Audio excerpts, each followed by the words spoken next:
Today we are joined by Rick, who has been carnivore for 41 years. Now, there are not many people that have been carnivore for that long. So, how on earth did you find out about this thing and what made you want to start it? I wanted to start it because I wanted to get a heart attack. Believe it or not, I was just finishing junior high and I was not looking forward to high school. I was a very skinny kid that got picked on a lot, and I didn't want to go to school. I figured if I had a heart attack, then people would have to take care of me and I wouldn't have to worry about anything else. So that was my goal. So, the reason to start carnivore was that you literally wanted to have a heart attack. You thought if you ate the foods that were deemed bad, that, wow, that's a very interesting reason to start. I haven't heard that reason. But the No, I'm opposite the happened. only one. I'm the only one, I call my foods heart attack foods. I say heart attack chicken, heart attack, iguana, anything. As long as it's deep fried in beef tallow or lard, I call it heart attack because again, you have to remember that I'm a product of the 70s and 80s. And back in the 1980s, there was this whole no fat, low fat craze that was going on. And what I noticed is that the foods that were low fat tasted awful. My own parents, my dad was very much into health food, and he was trying to discourage the consumption of saturated fat. He wasn't vegetarian, but he was against excessive red meat. So all I did was take the things that my dad told me were bad, and I said, you know what? I like eating this stuff. This stuff tastes great. One of my favorite things when I was a kid was fatty hamburger. I love fried chicken. Anything that was meaty and fatty, that's what I liked. And then they're saying, oh, you shouldn't have more than an egg a day. And if you're older, maybe an egg every 3 days. You can't use butter. You got to use margarine. And back then, I still was eating popcorn occasionally. We got one of those stupid air poppers, and the thing was dry and nasty, and they put margarine on it. It was awful. So when I made my own popcorn, I started using real butter and coconut oil. And when I went carnivore, I discovered pork rinds. And then I took that to a whole nother level. So again, the fattier, the meatier, the more dangerous it was, that was the food that I went for.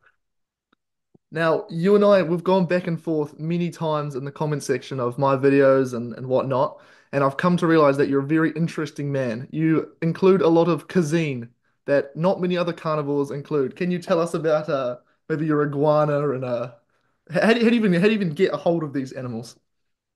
Well, I live in Miami, which is in South Florida, and we have a lot of problems with invasive animals. One of the most common invasive animals that we had is actually Muscovy duck. And I remember as a kid, people used to hate them. But the thing is that I love ducks. I thought they were fun. And, they would act a little aggressive. But you know how kids are. Kids love to tease. And a lot of times I'd go after them, I'd grab them, and I'd kind of like, put them in their place. And to me, they were just fun. But the iguanas, they came in, I guess, sometime in the 70s or 80s. And after Hurricane Andrew, that's when they really got dispersed.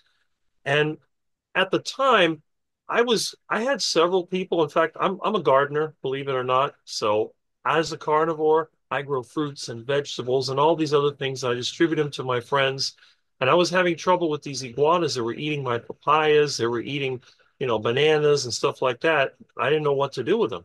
So I got mad one day and there was an iguana out there up in my banana plant. And I took a machete and I killed him.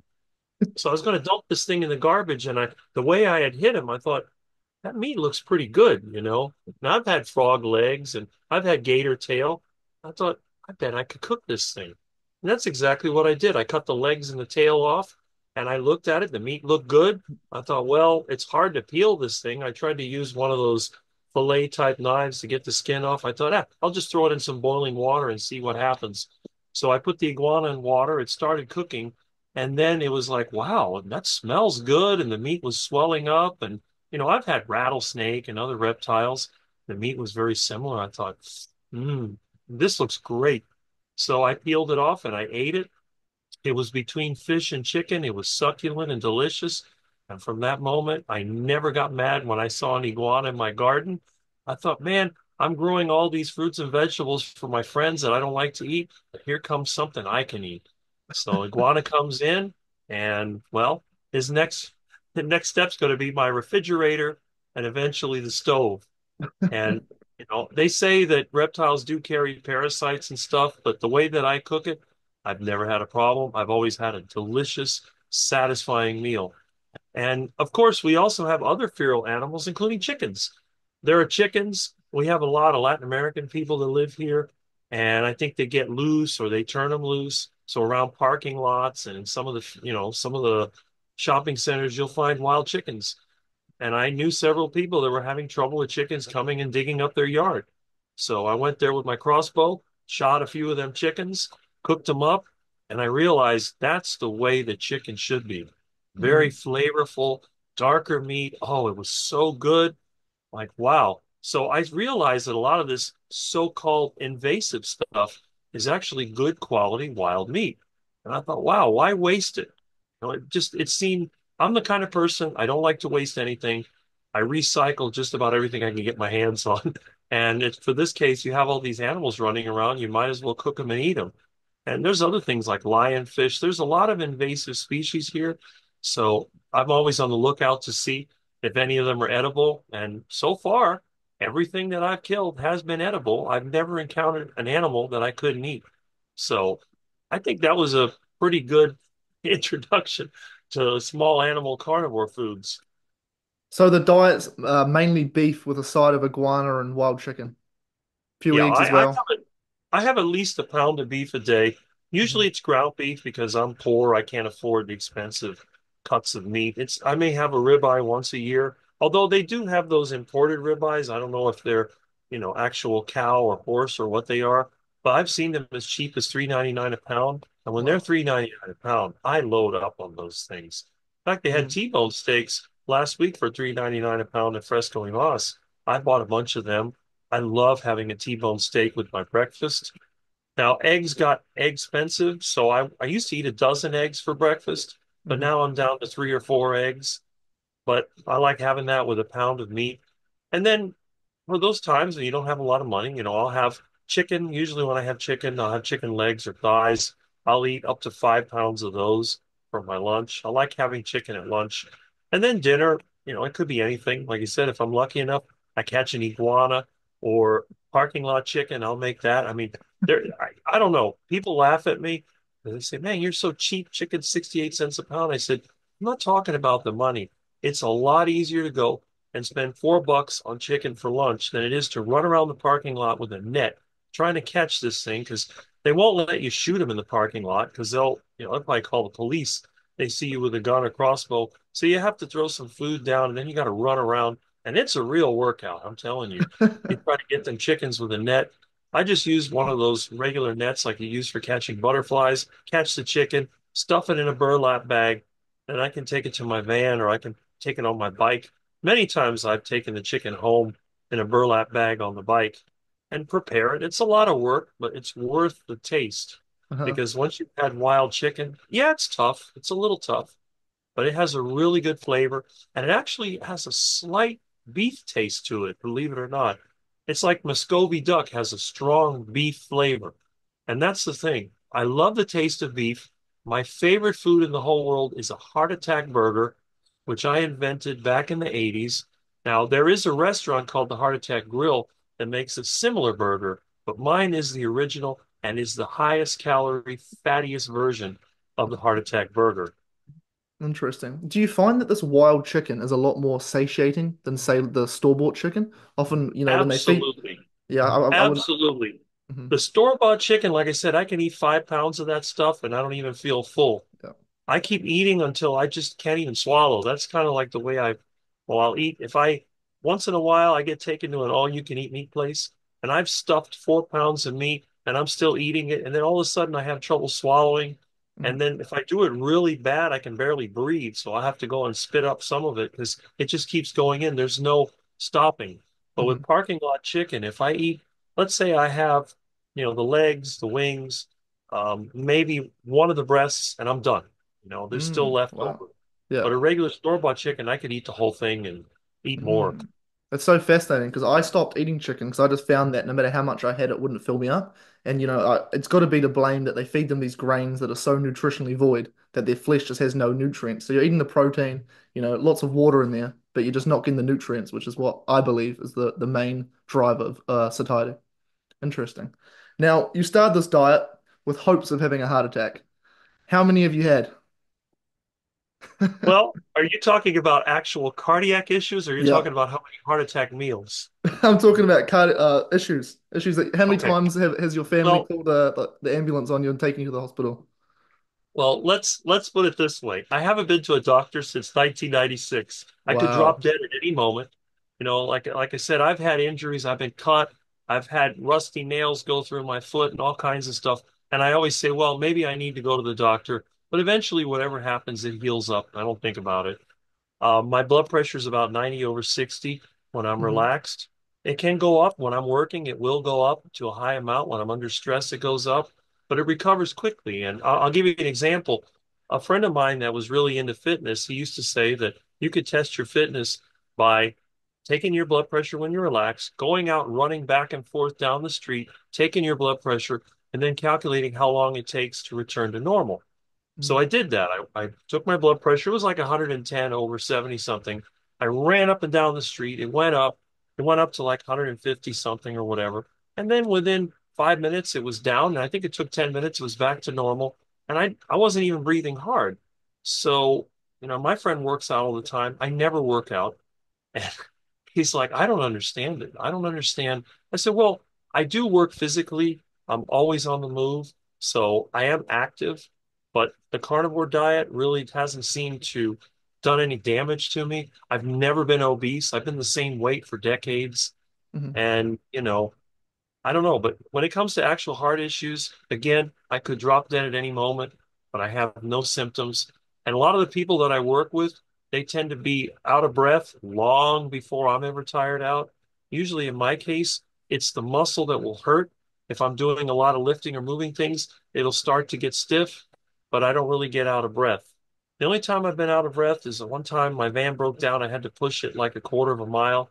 And it's a pretty big van. And I was pushing and pushing, and I was like, oh, and I had to sit down. And I Hmm. was somewhat out of breath. But after that, 10, 15 minutes later, I was fine. No wild iguanas that are on the side of the road when you're pushing the van. No, no, not that day. But I Not have that day. seen iguanas on the side of the road on a cold day, and they just fall out of the tree, and I'll gather them up. I'll put them in the back of my truck. Then I can take them home. I'll put them in a cage, and then I'll have available meat whenever. They encourage us to kill the iguanas because they're invasive and they're Hmm. taking over. But it's nice to have a little stockpile of fresh meat when you need it. If you're enjoying this interview and you want to see more carnivore related content such as this, consider subscribing down below. Now, despite the fact that you've had very little plants over the last 41 years, have you run into any other issues? A lot of people say you're not having carbohydrates. You're not going to feel long term being in a low carbohydrate state is not ideal. No fiber. There are many of these so-called issues that you should be running into. I've never been constipated in my entire life. And honestly, energy, I never lack energy. This is the strange thing. I get up in the morning and I'm already outside. Most of the people I know, they have to have their coffee or they have to have some type of, I don't know, well, I call it duck food, but some type of standard breakfast, something cereal or all this other garbage. And I can get up in the morning, I can go outside, do whatever I need to. I have no issues. Um, I've never suffered any of these so-called conditions. So I don't know. I must be a freak of nature. Hmm. Have you noticed that recently carnivores been really taken off? Like I'm sure back in the day you're the only person doing it, or maybe there was five of you across the world, whereas you must have seen, especially recently, it really starting to take off. Well, the thing is that up until about a few years ago, I didn't even know there was such a thing as a carnivore diet. I never thought that what a person eats would make any difference. Well, and I see my carnivore is waking up. This is my new kitty. We call him Milton.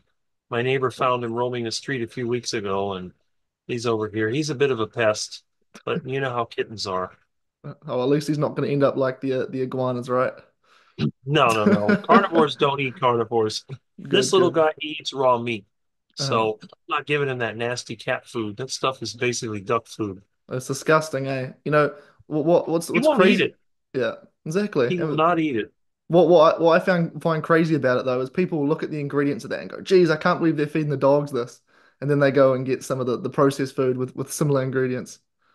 Pretty Mhm, unbelievable. exactly. You know, Hmm. it's like when I give garbage to the ducks, bread and chips and all that. How can you feed that to the ducks? It's not good for them. I said, well, you feed it to your kids. It's got Yeah. to be good for the ducks. I guess ducks are worth more than your kids. Hmm. It's like at the zoo. Do not feed the animals. It's bad for them. But you can eat it. That's right. Hmm. You know, I never understood that. You know, you see it at the zoo, don't feed the animals. Well, you're feeding it to yourself and your kids. So how can that be a good thing? Well, they're different. You know, no, it's a different species. Like, yeah, maybe it's a different species, but the more I look at people, especially people my age, I can see the difference.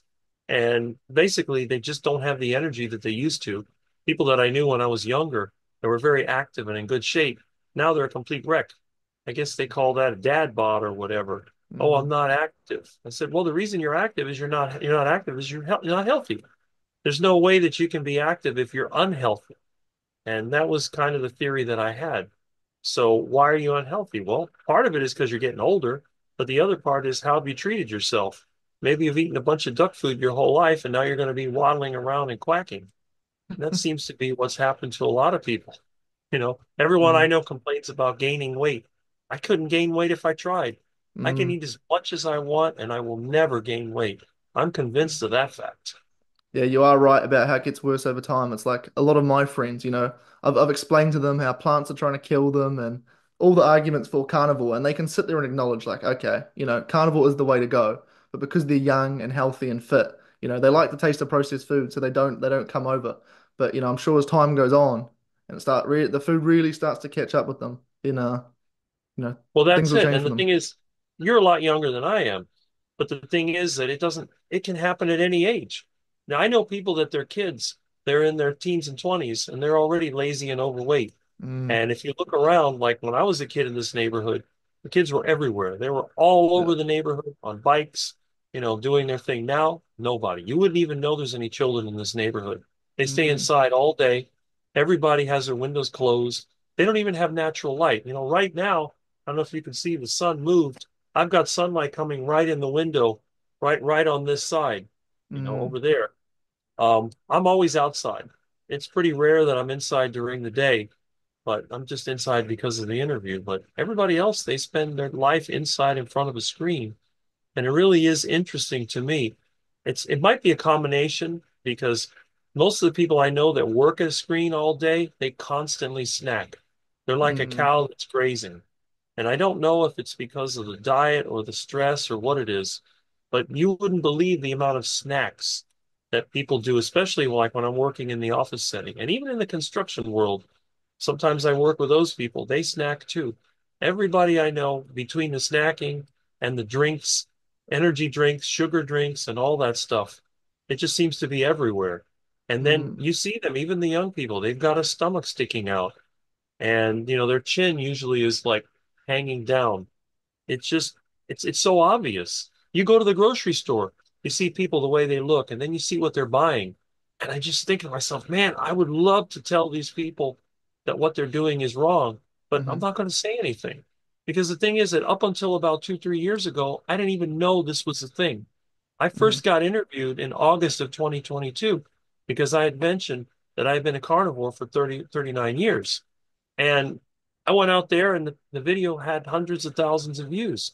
But then, like you said, after that, the carnivore diet started picking up, especially after, was it Kerry, the Homestead How guy, went out there, put out his story because he already had a lot of followers.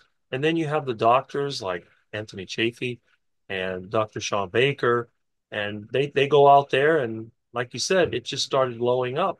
mm, Now, my concern is that recently it's become sort of a meme, and I think that over time, the carnivore diet will probably end up like the keto diet, where you have a lot of people out there that are pushing the diet, but then they start marketing programs and coaching and so on, and then it sort of gets diluted. But I do have hope that won't happen because of the simplicity of the carnivore diet. There's really no products that you could put out there to enhance it. It's basically eat meat, drink water, and be simple. What can you add to that? Well, maybe you can have electrolytes or other fancy salts, but that's about it. And again, as you were asking me earlier, do I have any issues? Do I get cramping? No, I never get cramping. And I use no electrolytes and I barely use any salt. mm. So all the things that, like on the regular American diet, people would have all these issues that they need products for. You just don't have that when you're eating meat and drinking water. And the Mhm. thing is, you don't have to worry about portion control. You don't count calories. You eat whenever you want. And for me, it's 3 times a day. I know a lot of the people out there, they have to do one meal a day. But remember, a lot of these people, they've been on a dysfunctional diet and lifestyle for a very long time. So they need that hard reset. Plus, they're carrying around a lot of this fat. And who knows what's in that fat? It may be toxic seed oils, plant byproducts, and whatever else. So while they're using that fat as energy, what's happening to all that garbage that's stored in the fat? Well, it's probably torturing them, like this so-called oxalate dumping or whatever else, these aches and pains that they're getting. On the other hand, I've never had that. I haven't eaten a seed oil in decades. That I can say with confidence. Occasionally, I've had people give me meat that may have touched seed oils. It has a very immediate effect. Somebody Mm. gave me some fried chicken like a week or two ago. I ate it, and in 3 hours, I was having digestive issues. And then I had Oh. diarrhea. And I finally asked him the next day. I thought it was cooked in lard. Nope. They had used Wesson oil. Mhm. And it didn't even taste different, and it still had an effect. Yeah. So my case is totally different because if I eat the wrong stuff, it talks to me. But Mhm. I do wonder about all the people that have had chronic issues. They're on the carnivore diet, they're losing fat, and what it does to them. And see, if the carnivore diet becomes a meme, these people that are having these side effects are going to start relating their experiences. They're going to blame the carnivore diet for, and then they're going to start spreading information, try to get people away from it. But that's Mhm. the one thing that I've been lately a little bit fearful of. And you'll notice that I have made comments, if you've seen some of my comments, that it's a balance. Yes, the carnivore diet can do a lot of things for you, but we have to realize it's not going to fix everything.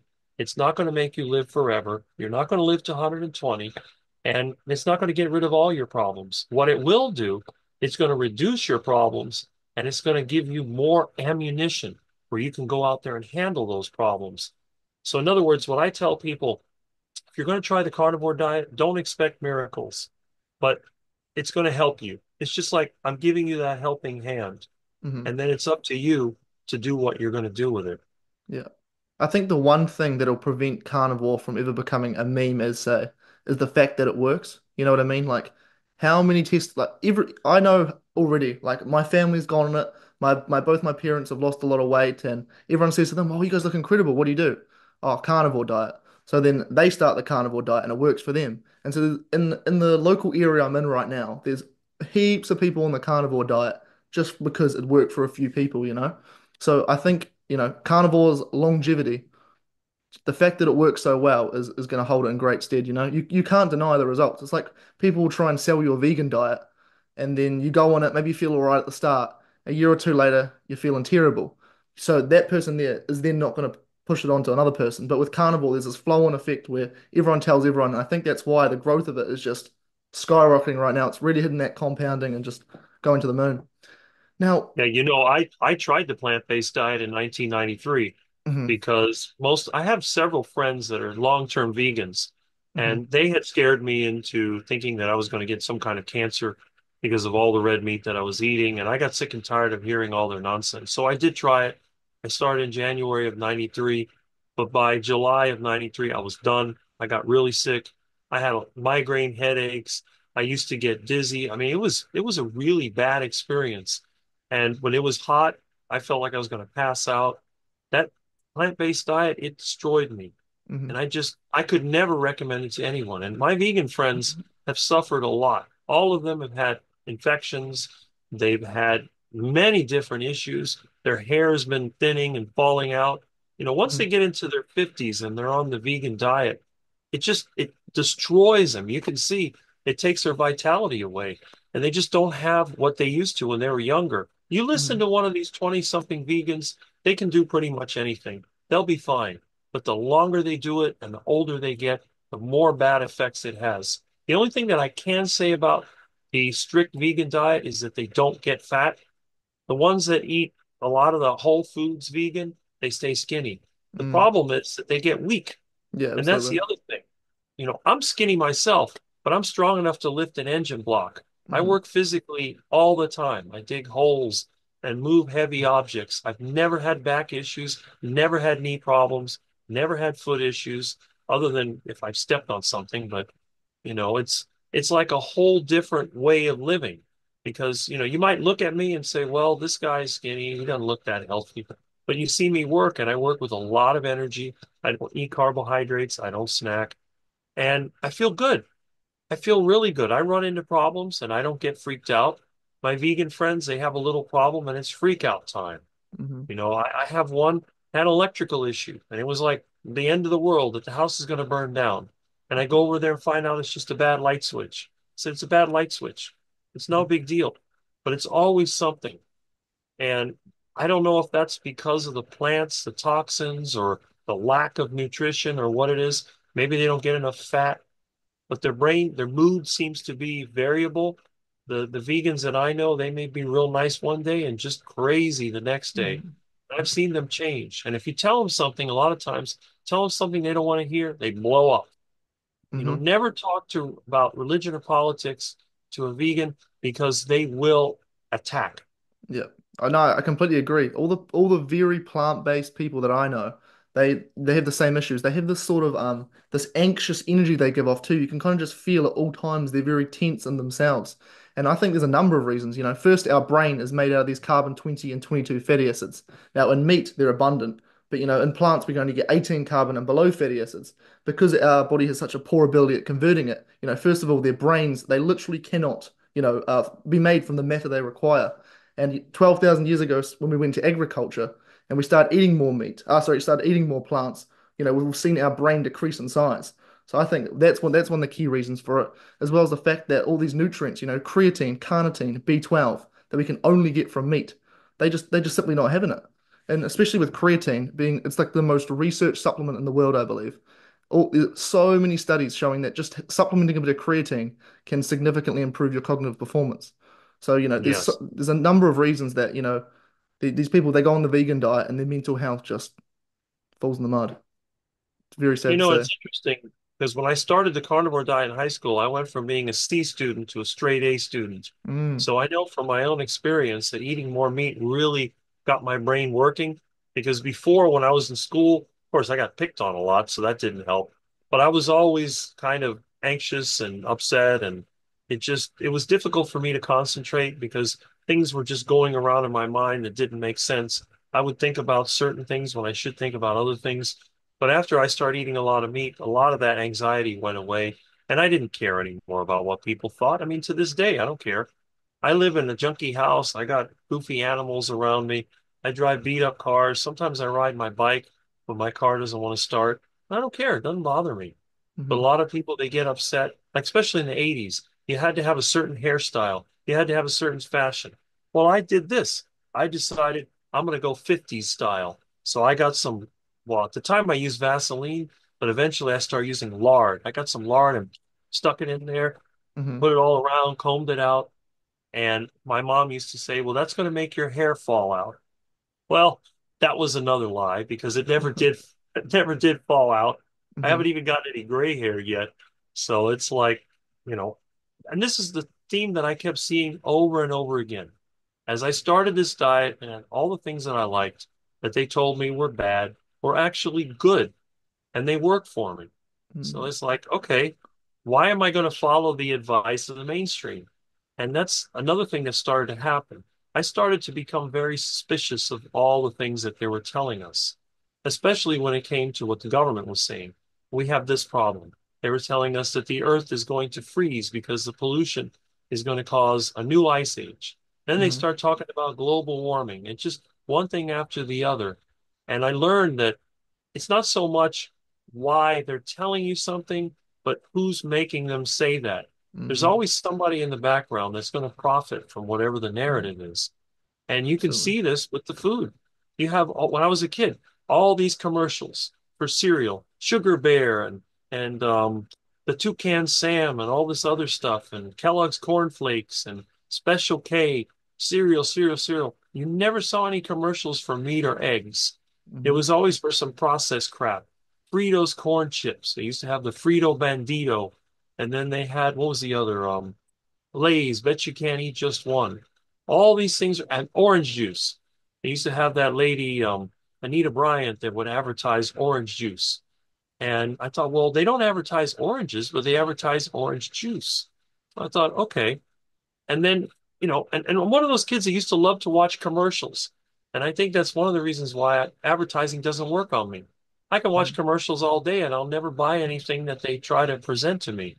The Mm-hmm. only way I'll go is by value. I'll go to the store, I go straight to the meat section, I look to see what's marked down, and I buy that. So all this food products and vitamins and all the stuff that they advertise, it has no effect on me. I don't care. They try to sell me a new car. I want my old car. They try to tell me something's in style. I don't care. I Mm-hmm. go with what's comfortable.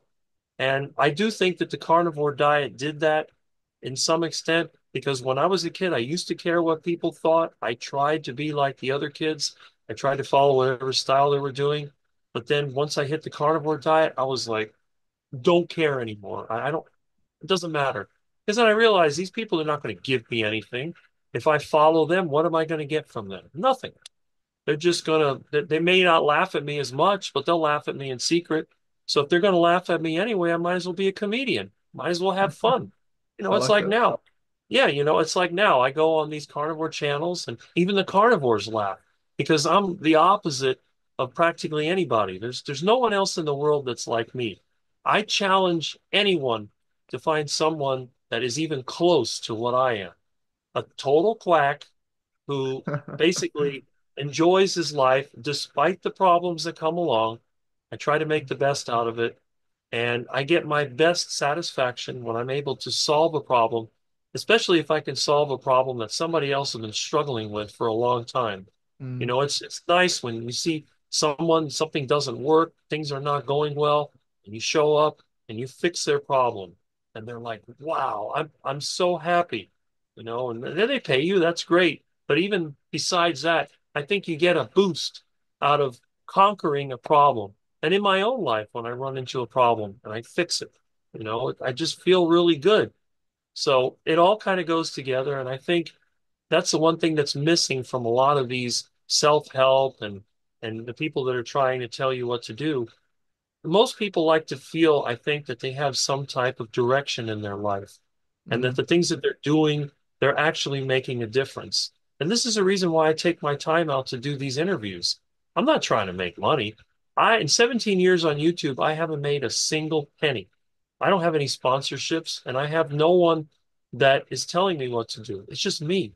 It's just, I want to put my example out there so that people can see that the worst thing that could happen, if you did what I did, yeah, you're going to be a skinny quack that everybody laughs at, but you're going to be happy and you're going to feel satisfied and you're not going to be stressed out. Even the little pet you have is going to be relaxed. uh-huh. So that was my goal. And again, that's why I keep doing it. Hmm. Very interesting. I gotta say, I've experienced very similar in regards to just not caring about what people think as much on carnivore. I would speculate that a key reason for that is, with serotonin, the hormone that, makes you feel sort of calm and at ease, with 90% of it being made in the gut. When you remove these toxins that are, destroying your gut and therefore destroying your ability to synthesize this hormone, it makes a big difference when you remove those from your diet, so you can feel more at ease, I guess you'd say. It Mm, makes sense. does. Now, over time, you've been doing this thing for a very, very long time. Have you noticed any changes, that you sort of gravitate towards certain meats? In my short time on carnivore, relatively, I've found that I just want more and more beef and more eggs. I don't really want much else. How about you?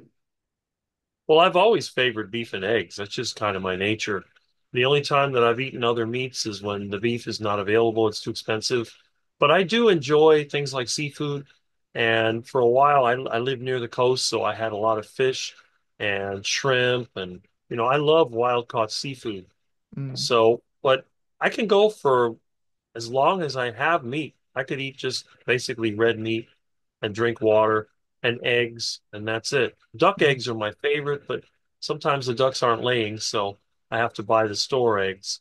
But really, like my breakfast is the highlight of the day because I'll have some beef, usually about a pound of beef. It's either ground beef or some type of steak, and then I'll have at least 3 or 4 eggs to go with it. Very satisfying, feel really good. Then around lunchtime, which is somewhere between noon and 2 o'clock, then I'll have something else. If I'm in the poor mode, I'll have chicken or pork or something like that. But if I have it, I'll have beef. And sometimes if I got a chuck roll really cheap, I'd buy like 100 and something dollars worth of meat and I'd have beef at every meal. I would have eggs and beef in the morning, beef at lunch, and then eggs and beef at night. And I would do that for weeks at a time and be perfectly satisfied. But, once in a while, I kind of get that craving for shrimp or fish or something, like an iguana, because the iguana definitely has a unique flavor. Mm-hmm. And just see, the thing is, for me, eating is not just the actual eating part, it's the actual catching of the meat, preparing it, cooking it, and eating it. So Mm-hmm. I don't eat out. I mean, if I eat out, it may be 3 times a year, and I haven't even eaten out at all this year because no one's taken me to eat out. I will never go to a restaurant by myself.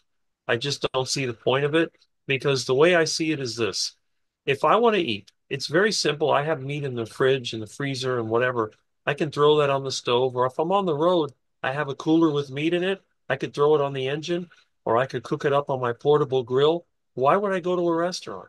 And the Mm-hmm. thing is, like when I'm cooking on the engine, if I'm driving somewhere, I can smell the food cooking. And the way that it works, I get the most satisfaction out of the meal when it's cooking before I eat it. So what I'll Interesting. do, I'll be either inside the house or outside. I'll have the food close by. I'll have my steak or hamburgers or whatever. I'll have them cooking. And I'll still be working. I'll still be doing whatever.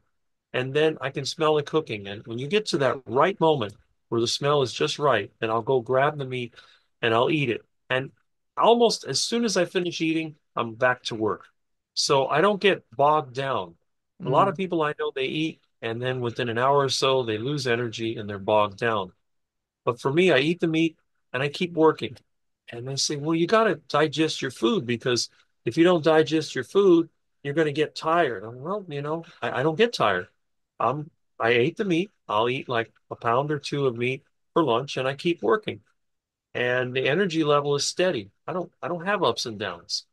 Now, occasionally, if I eat a lot of meat, if I was to down 4 pounds of meat, then I'm going to fall asleep and I'll be out of it for up to an hour. Mm-hmm. And then after that, it comes back. But now, if I had my choice, I could just eat the beef and eggs. But again, if it's available, I'll eat other meats. So Uh-huh. that's my way. Interesting. And you've obviously never got sick of it. And that's, I think, a lot of people's concern about starting How carnivore is, well, I could never only eat meat. I like a bit of variety. How can you get sick of beef?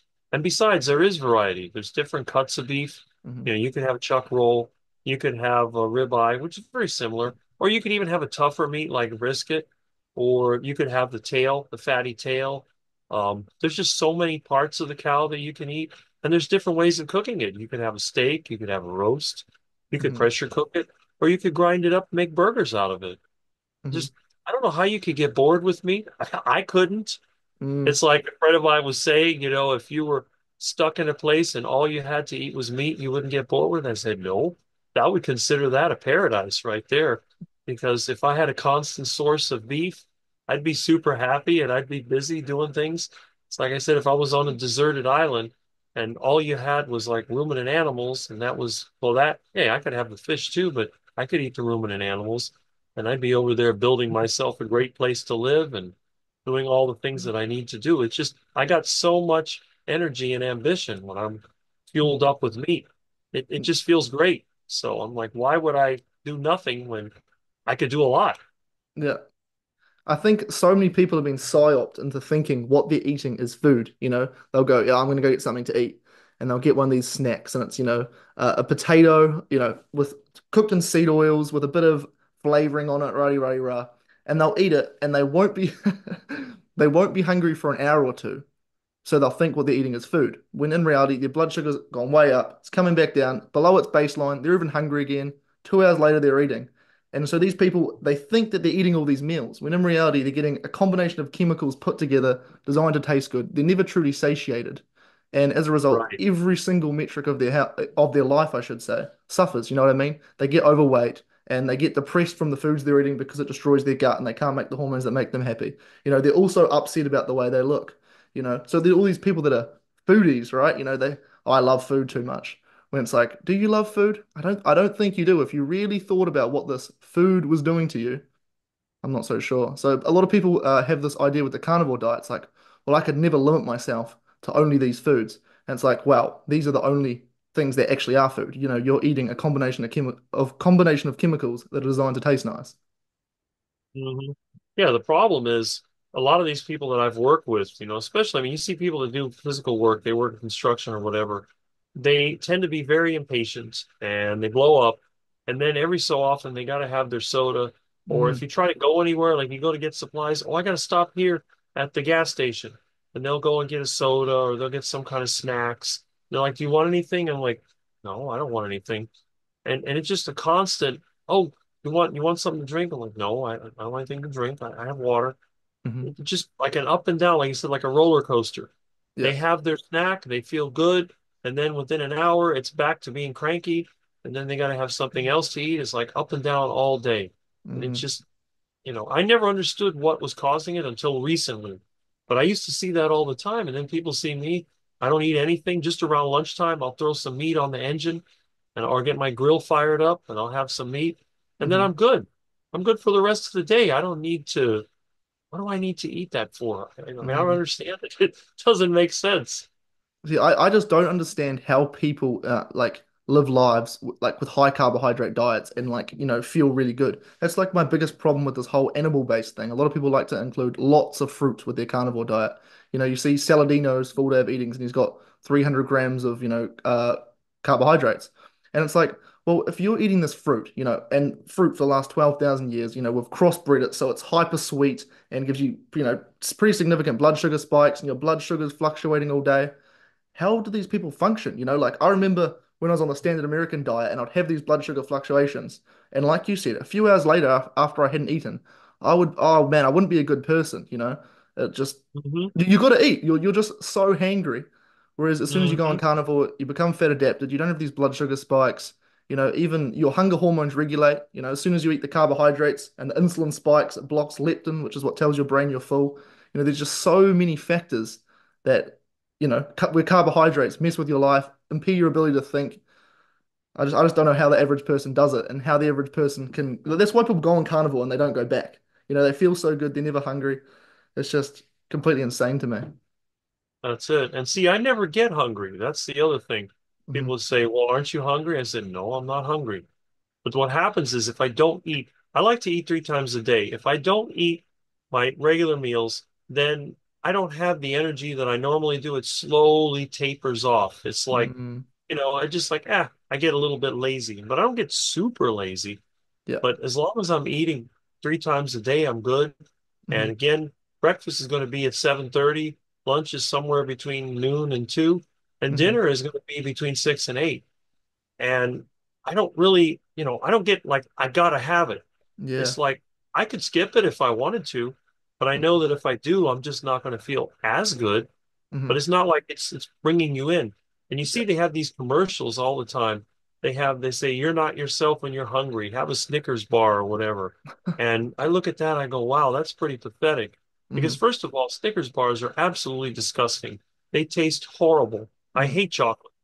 And anything that comes in a bar, like protein bar or whatever, I hate those things. They hmm remind me of the granola my parents used to give me as a kid, and I hated that stuff. It was like sweet oatmeal, and it was nasty. I could not stand that stupid granola. The only thing I liked as a kid was whatever meat they put in the sandwiches, the bologna or the chicken or turkey or whatever. I'd eat that and then throw the bread to the ducks. But to live like people having to eat all the time, it would be terrible. hmm I would not want to do that. I would feel like, I don't know, feel like a slave or something. Yeah, it's terrible. How about like your friends and family? They've seen you, you're doing incredible. Have they come on board and started at least eating a lot more meat? Now they think I'm a quack. No one's going to imitate me. Now I had one friend that started the carnivore diet in 1998. He's still on the carnivore diet, Mm, but he was into modeling and bodybuilding and all that. And he had already known the benefits of a low carbohydrate diet for leaning out. Yeah. because he can get his body fat down, below 6% by Hmm. going on the carnivore diet. See, I'm not like that. I eat so much meat and so much fat. I've never been super, super shredded or anything like that. I'm just lean. Yeah. But yeah, he did that. And then I had another friend of mine a couple of years ago that already, he was morbidly obese and he had issues, with his heart. He had like 5 bypasses and all that. He could barely walk 50 feet without breathing hard. He started on the keto diet. He was actually inspired by me, but then he looked at, what was it? What's that Tennessee doctor? I'm trying to remember. He's real famous that does the keto and carnivore. Ken Berry. He Uh-huh. started following Dr. Ken Berry, and then he started doing it. And then he learned from me.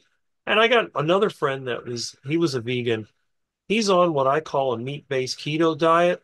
So it's basically a low carbohydrate diet that includes vegetables and some fruit, but he limits it to about 30 grams of carbohydrates a day. And he's done extremely well. He Hmm. tried to go on the full carnivore diet, but had terrible digestive issues and got a rash and got all kinds of issues. So I thought, you know what?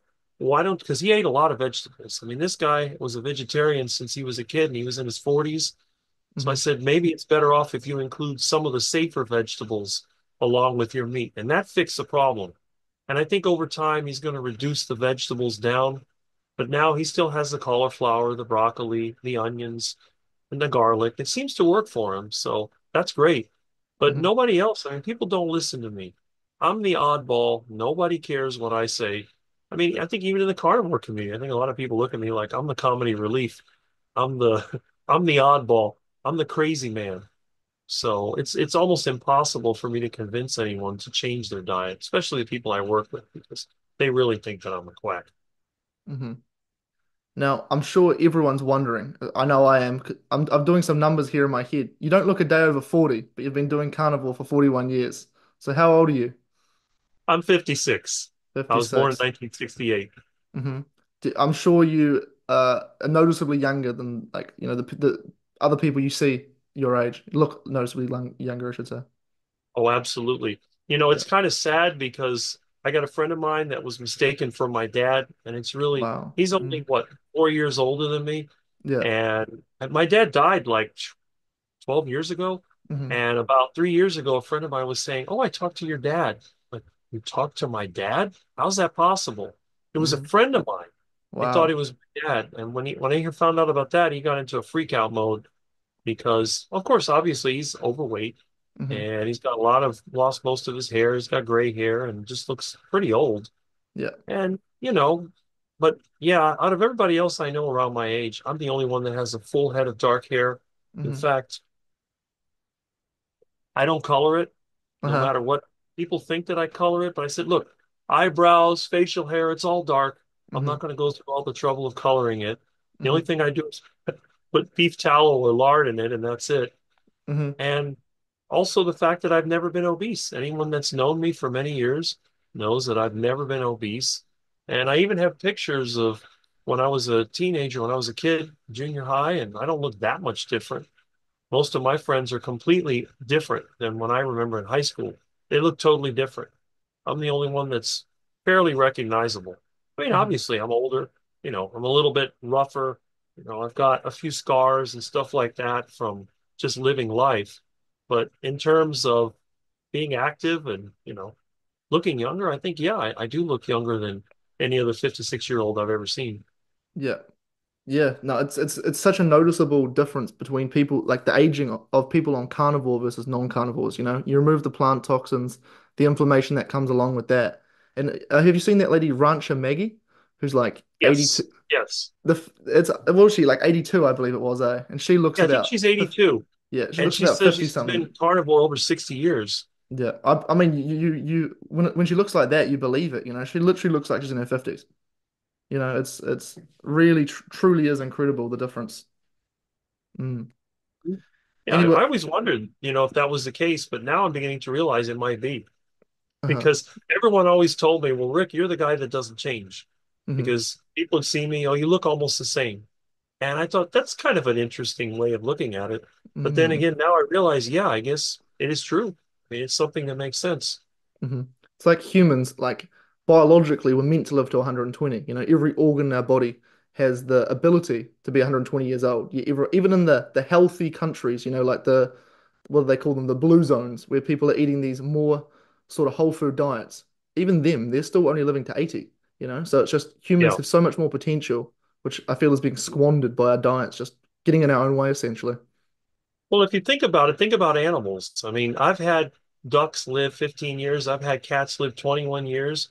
How Hmm. long does it take for a cat to go from a baby to fully grown? Yeah. Somewhere between 1 to 2 years. So even if it took 2 years for a cat to become fully grown, you divide 20 years by 2 years by two. Mm, What have you true. got? You got 10 times. So Yeah. if that was the case, if a human took 20 years to mature, you should be able to live to 200 years if that Mm, was the case. It true. does seem like our species, for some reason, considering how long it takes us to mature, lives a relatively short life. Mm, So it really doesn't make sense that people would be sick in their 50s or 60s. I don't understand that. That, to me, that should be like the middle of your life. I figure that I'll probably live to 90 something and then drop dead of a heart attack. Well, my yeah. grandfather lived to 94. Maybe I'll live, I don't know, 94, 95. But the main thing is I want to be able to be active and able to do the things that I can now. I don't Mm, care to live to 120. I just don't want to be in a nursing home. That's the one thing. I watched both of my parents get old and weak and helpless, and I don't want to do that. I want to go out with a bang. I don't want to be the car that rusts out. I want to be the one that just blows up, and mm. that's it. I'm gone and that's it. Nobody can put the pieces back together. No, no pharmaceutical company's going to make money off of me. It's just going to go and go and go, and then bam, that's it. You're done. Hmm. See, I don't even think it's possible for you to get a heart attack. Like when you actually look at it, right? You know, until the year 1912, there was not a single heart attack in the United States. You know, conveniently, about 7 years after we introduced all this processed food. So this idea that, you know, saturated fat and whatnot causes these cardiovascular issues, it's just, you know what I mean? Like if they didn't exist and we're eating all this stuff, I'm not sure how you're going to get one, unfortunately, Yeah. for based on what you want. You might be right, but I mean, whatever it is, I just don't want to be helpless. That was the main thing. And I knew there was an old man in the neighborhood. He lived to 98. He wasn't a carnivore, but he ate meat all the time. Mm, He had a gigantic hamburger. He had steak and eggs for breakfast. And he was independent, I think, until he was about 96. yeah. And then he needed help, and then he died at 98. That's actually pretty good. You see somebody 96 years old driving around, that's a pretty good sign that whatever they're doing had to be Mm, good. And he never was in a nursing home. He was pretty much at his house and then just died. And, my grandfather died in his sleep. He walked the dog the day before and just didn't wake up the next day. So that's kind of what I'm looking for. I'm not looking to be any kind of health guru like the guy that spends millions of dollars trying to reverse aging, because I mm, don't believe that you can reverse aging. I think it's just simple entropy. Once yeah. the system has become disorganized, you're not going to put it back together. It's like Mm-hmm, a rusty car. You're not going to reverse the rust. You can mm-hmm, cut out the rusted pieces and weld in new pieces, but you can't turn that rust back into the original metal. You would have to go and put more energy into it and remelt it and remove the oxide. I think that once the damage is done, there's no way that you can reverse it. But on the other hand, I do believe that if a person is still young enough and they change their diet, they change their lifestyle, reduce stress, do all these things, they can slow down. And I think to some extent, you can still repair damage even when you're older. So you could be mm-hmm, an older person, you're still getting older, but you have an injury, and then you could repair that. It's like some people, they have an accident, they don't exercise, they become weak. But then, even though they're older, they may be 40s or 50s, they start an exercise program, they eat right, and they get strong again. So they're mm-hmm, still getting older, but they're just not falling apart. You know what I yeah. mean? There's that aging process, but their performance is going back up. And I think that's what people should be looking for if they decide to switch to the carnivore diet. It's Mm-hmm, not going to turn you into a 20-year-old if you're 60, but you may be able to do the things you did when you were 30 or 40. mm, You're going to look older, but you could perform at a younger person's level. And that right there is a win, in my opinion. You mm-hmm, don't have to change everything where you look young again, but if you can feel young and act younger, that might be a good thing. And then the other thing is, if you're older and you have the wisdom to go with it, that might actually be better, You may be doing better than the 20-year-old that doesn't have the experience. Even though you can't perform as well as they do, you could redirect your energy to be even more productive. So it's really a win-win situation if you do it the right way. Mm. It's all about quality of life. It's like, that Brian Johnson guy who you mentioned who wants to live forever. I've heard him talk about how he's always hungry and he sits there eating his 1,800 calories. And, it's just like, mate, like even if you, not to get too philosophical, but, the fact that we are mortal is what makes all of this purposeful. I remember when I was a bit younger, I go, sort of sit there a bit nihilistically and go, wow, what's the point in all of this if just one day we're going to die? But it's just, if we all had unlimited time, we'd all just sit around doing nothing all day because we have unlimited time. It's like with anything. You give yourself an extreme quantity of something, and it starts just tasting. Well, if it's food, it starts tasting worse and worse. If it's something else, you enjoy it less and less. The fact that there is scarcity to things is what makes it beautiful. So I just can't understand why people try to live forever and don't optimize for the time they are here. Well, the other thing too is that while you're here, there's certain things that you need to do. And I think the most important thing that you can do is to try to help other people to see the right way. Because what really frustrates me is when people make the same mistakes generation after generation after generation. Mm, Every empire has its beginning, it reaches its peak, and then it declines. And that seems to be throughout history, always the same way. The same thing that happens with us. We're born, we grow up, we reach our peak, and then we decline. But the thing is, it doesn't have to be that way. Yes, eventually you're going to fall apart. But what you may lack in physical ability and physical appearance, you can, if you keep yourself healthy, you can keep your mind working to the point where you can solve these problems. Maybe you don't have the strength and stamina you used to, but you're able to see things more clearly if your brain is healthy. And that's one mm, of the great things about us compared to animals. Animals, they're basically acting on instinct. Their whole life is to survive and mate and continue the generation. But with us, we can do more than that.